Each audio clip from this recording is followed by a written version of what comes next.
안녕하세요, 여러분. 여러분에게 지난 2주 동안 결석을 해가지고 죄송하다는 말씀을 전해드리고 싶어요.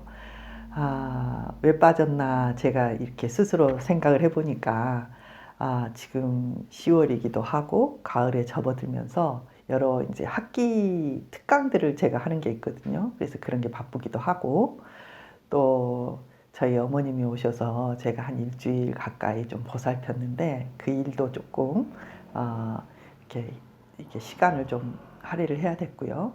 근데 무엇보다도 제가 유튜브를 시작하고 강의를 시작한 지가 이제 6년, 횟수로 6년째 되더라고요.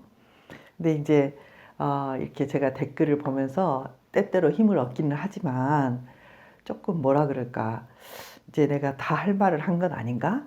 또는 좀 이렇게 뭔가 동력이 좀 떨어졌다고 할까요? 좀 지쳤다고 할까요? 그런 부분도 좀 있는 것 같아요. 구독자가 그렇게 확 느는 것도 아니고 또 제가 하는 일상을 병행하면서 강의를 하는 이 강의의 주제들이 좀 더 다양해야 되지 않나? 뭐 이런 생각도 하고요. 그래서 어떻게 해야 되나 이런 생각을 지금 하고 있고 고민을 좀 하고 있습니다. 그래서 지난 2주를 제가 특별한 일이 아니면 빠진 적이 없는데 2주를 빠지게 된 것 같아요. 여러분 미안하고요. 여러분의 이제 의견도 좀 필요하고 또 여러분이 꼭 듣고 싶은 주제 같은 것이 있다면 좀 올려주시기도 했으면 좋겠어요. 또 옆에 있는 분들에게 이 채널을 좀 소개도 좀 해주시고 또 구독하지 않으신 분들은 구독도 좀 해주시고 그렇게 하면 조금 힘이 될 것 같습니다. 자, 우리 그때 어떤 이야기 하다가 중단이 됐냐면 그 히스테리 연극성 성격 장애들의 그 여러 가지 증상들에 대해서 우리가 이야기를 했어요. 이제 마무리를 해야 될 텐데요.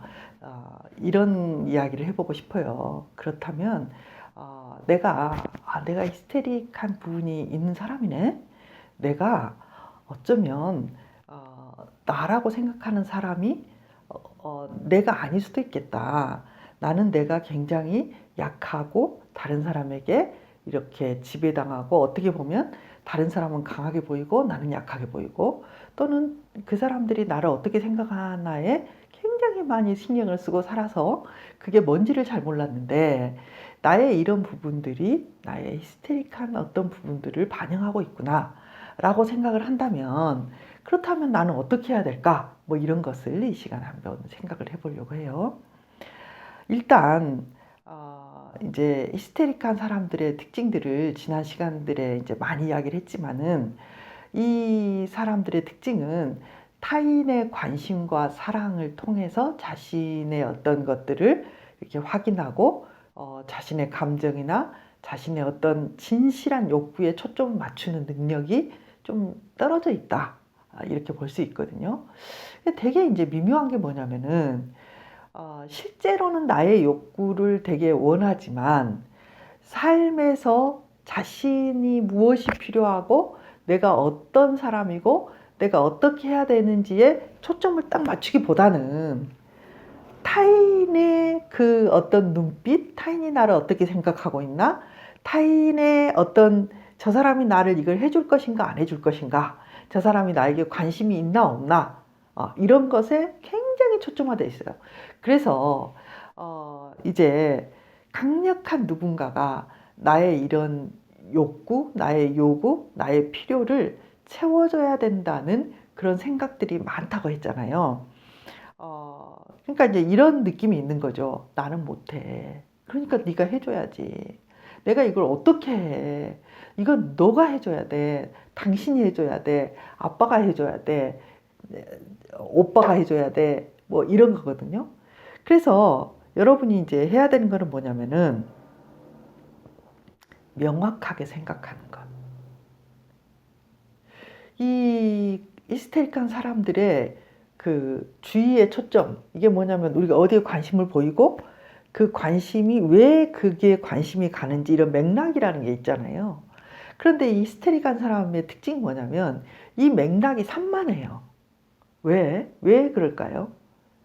예를 들면 내가 무엇을 해야 된다고 목표를 세우고 그것들을 해 나가는데 초점화를 한다면 맥락이 뚜렷하겠죠. 그런데 히스테릭한 사람들은 내가 이것을 해야 된다고 생각하지 않고 너가 해줘야 돼. 왜? 난 그거를 할 수가 없잖아. 난 그건 하기에는 너무 약하잖아. 내가 그런 것들을 주장하기에는 나는 뭘 모르잖아. 이런 것이 굉장히 많아요. 근데 여러분, 이게 여러분의 생각이라는 걸 아셔야 돼요. 늘 제가 그런 이야기를 하거든요. 이것이 나의 생각인가 사실인가? 객관적으로 이게 타당한 사실인가? 타당한 방향인가? 아니면 내가 늘 그렇게 느끼고 그렇다고 나를 생각하고 있는 것인가? 이게 중요한데 실제로 히스테릭한 사람들이 자신의 가지고 있는 능력이나 정말 할 수 있는 일에 대한 평가가 굉장히 낮아요. 근데 이 마음속에 어떤 두려움이 있냐면은 내가 이것을 다 해내고 내가 이것을 다 내가 한다면 내 옆에 사람들은 아무도 없을 거야. 다 나를 떠날 거야. 그런 두려움이 있기 때문에 무의식적으로 자기를 무능하게 만드는 측면도 있고요. 무능하게까지는 아니지만 나는 약하다. 너는 강하고. 그래서 이제 피해의식도 있어요. 늘. 네. 그런데 그러니까 이제 이런 거죠. 늘 그렇게 타인에게 초점이 되기 때문에 이 명확하지 않아요. 그리고 어떻게 하냐면 과제가 있으면 과제라는 게 뭐예요? 뭐 학교에서 과제 내주는 게 과제가 아니라 우리의 인생에 어떤 순간에 해결해야 될 일, 어떤 과업, 내가 아들에게 어떻게 대해야 되나, 내가 이 문제를 어떻게 풀어가야 되나, 내가 이걸 결정을 어떻게 해야 되나, 이런 것들이 효과적으로 집중되지 않는 그런 특징을 갖고 있단 말이에요. 그러니까 어떻게 효과적으로 집중할 것인가, 그리고 고난이나 힘든 일이 있을 때 그것을 어떻게 포기하지 않고 끝까지 갈 것인가, 이게 이제 되게 별로 없는 사람들이에요. 그러니까 여러분, 우리가 어떤 일에 대해서 포기하고 싶고 뭔가가 안 될 것 같고 절망하는 것들은 항상 있어요. 여러분, 항상. 근데 이제 이렇게 말하는 저도 무슨 일이 있으면 정말 안 될 것 같은데 그 일이 딱 정말 되는 그 순간이 되기 전까지 끝없이 의심하죠. 그렇지만 포기하지 않고 우리는 보이지 않는 이렇게 말을 해줘. 분명히 된다고 말을 해줘. 확신을 줘. 내가 그게 된다면 나도 왜 못해? 막 이렇게 하거든요. 그런데 여러분, 이 인생이라는 거는 삶이 뭔가 분명하고 또 그것이 똑 떨어지게 딱 보여서 가는 거는 세상 별로 없어요. 그래서 믿음이라는 게 필요한 거예요. 그래서 확신이 필요한 거예요. 그래서 어떤 사람들은 지금 보이지 않지만 분명히 그것이 있을 것이다. 그리고 그것이 이루어질 것이다. 그리고 그것이 이걸 만들어낼 것이라는 생각을 하거든요. 그렇다고 해서 그 확신이 오는 것이 그렇게 분명해서 고통을 느끼지 않을 정도인가? 그렇지 않아요. 고통스러워요. 제가 되게 이렇게 힘들어 하시는 분에게 그런 이야기를 한 적이 있거든요.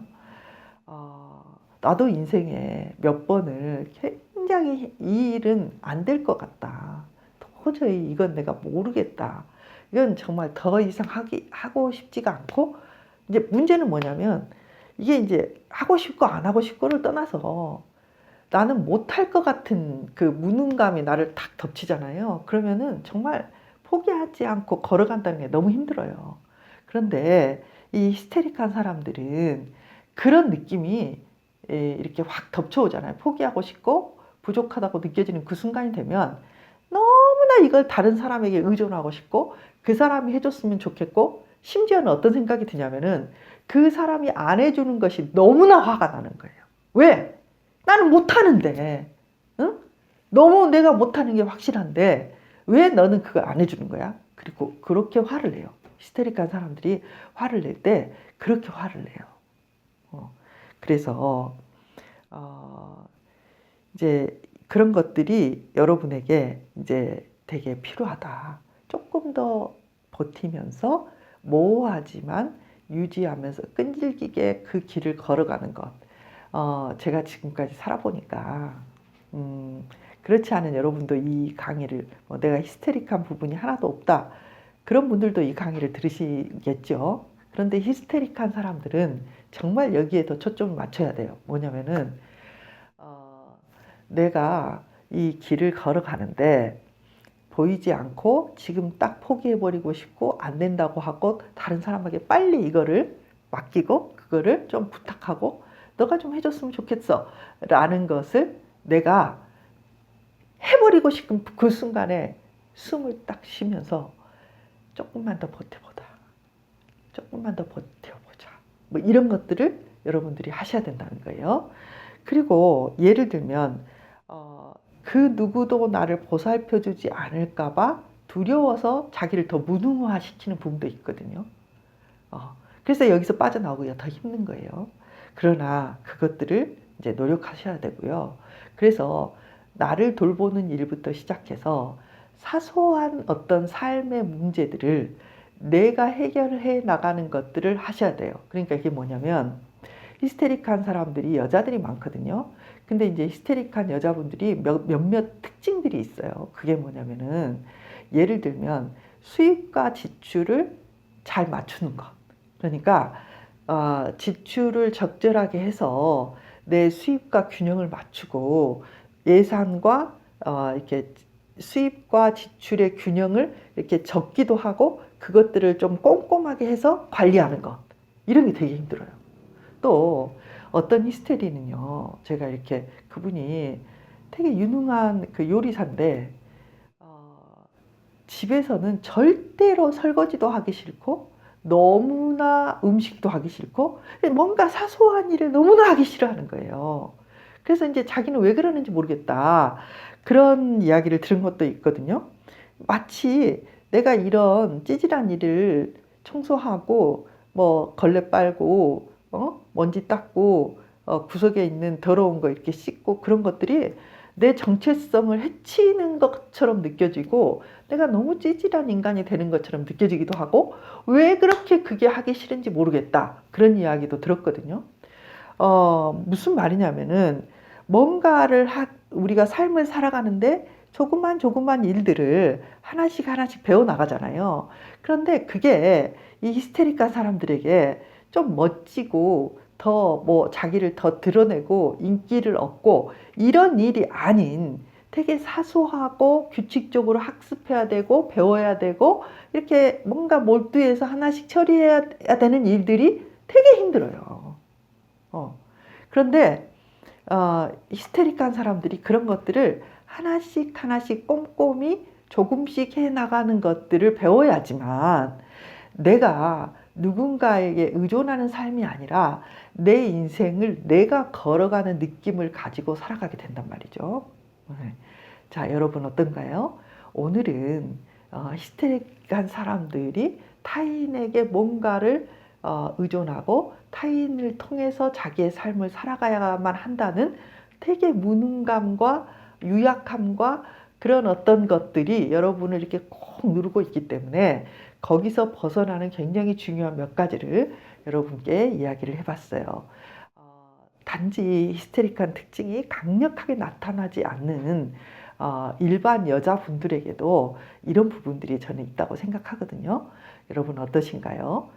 여러분의 삶에 이런 것들이 나의 있는 능력을 발현되지 못하게 막는 거예요.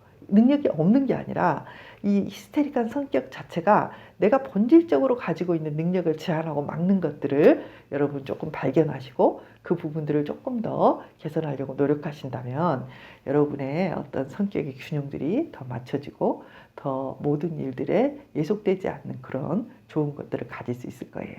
다음 시간에는 또 다른 부분에 대해서 이야기를 해볼게요.